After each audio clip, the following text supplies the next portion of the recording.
High on the agenda at this year's AM Best Europe market briefing were the challenges and opportunities presented by the evolving global risk landscape. I'm Richard Banks with AM Best TV. Joining me here is Catherine Thomas, Senior Director Analytics at AM Best, who delivered some fascinating insight during the conference. Thanks for joining us, Catherine. Good to see you, Richard. So I guess everyone will have their own perception of the evolving risk landscape. What have you been looking at in particular? Well, what we're observing is that the global risk landscape is becoming more complex, with emerging and intangible risks such as cyber, non-damage business interruption, regulation, and reputation growing. At the same time, changing climate trends and higher concentrations of assets and lives in vulnerable areas are increasing the costs associated with natural catastrophes.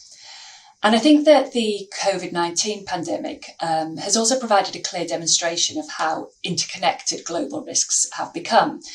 And it's served to really accelerate some of those existing trends that were already affecting the risk landscape, such as digital transformation and that shift to business models based on intangible assets. I think what it's also done is it's increased risk awareness, highlighted the importance of good risk mitigation and management, and has also exposed some protection shortfalls, all of which I think have the potential to increase insurance demand. During your presentation, you talked in some detail about casualty catastrophe exposures. So can you tell us a little bit about the challenges there?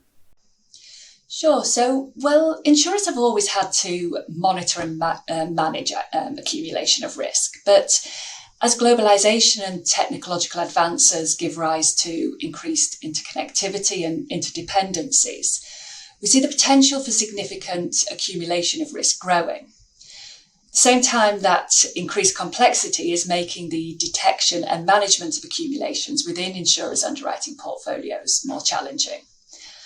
I think for casualty portfolios, the consequences of more extensive and complex interdependencies on risk accumulation are likely to be greater than they are for property portfolios. So we would see insurers and reinsurers that underwrite liability business as potentially exposed to a range of casualty accumulation scenarios that could have a material impact on their balance sheets. Now, in our view, it's therefore essential that these insurers are able to understand their exposure to casualty cat and manage their aggregations appropriately. But we also consider the quantification of possible liability aggregations as perhaps one of the most complex exposure management challenges that's faced by the industry. And that's for a number of reasons. So casualty cats are driven by human factors and they're highly sensitive to the changing legal, technological and social environment. The events and the subsequent claims can take many years to unfold and may occur over multiple territories, which can make reserving for them extremely difficult. And then on top of that, because they tend to be quite diverse in nature, they're there and are therefore usually non-repeating, it's very difficult to predict future losses from past events. Altogether, they've taken there a really good insight into the evolving risk landscape. Can you tell us a little bit about how insurers and reinsurers are adapting to that new landscape and perhaps a little bit about how you view those efforts? Yeah, so I think I would start by saying that in our view, existing coverage gaps as well as new risks and changing protection needs do present a significant opportunity for insurers. And addressing those protection gaps through new and innovative products and risk management solutions, we think will be critical to the industry's success and relevance over the longer term. But as we've discussed, in that increasingly digital and connected world, there is higher potential for significant accumulation of risk. So as the risks presented by individuals and businesses evolve, it's important that insurers' understanding of risk drivers and their potential for accumulation also evolves if they're to maintain financial strength.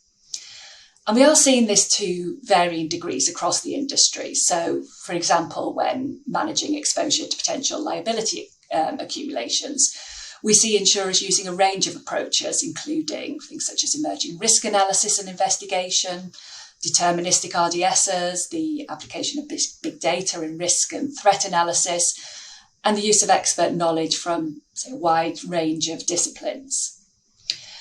And I think if insurers are able to better understand risk drivers, those interdependencies, and the potential consequences should a loss materialise through analysis of more complete and reliable data, we think they will be in a position where they can develop new products that better address the evolving risk transfer needs of their clients, which, as I've said, is of course critical to their long-term success.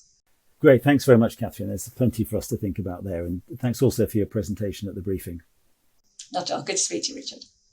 For more details about AM Best's Europe Insurance Market Briefing and a host of related insight, visit ambest.com. For AM Best TV, I'm Richard Banks.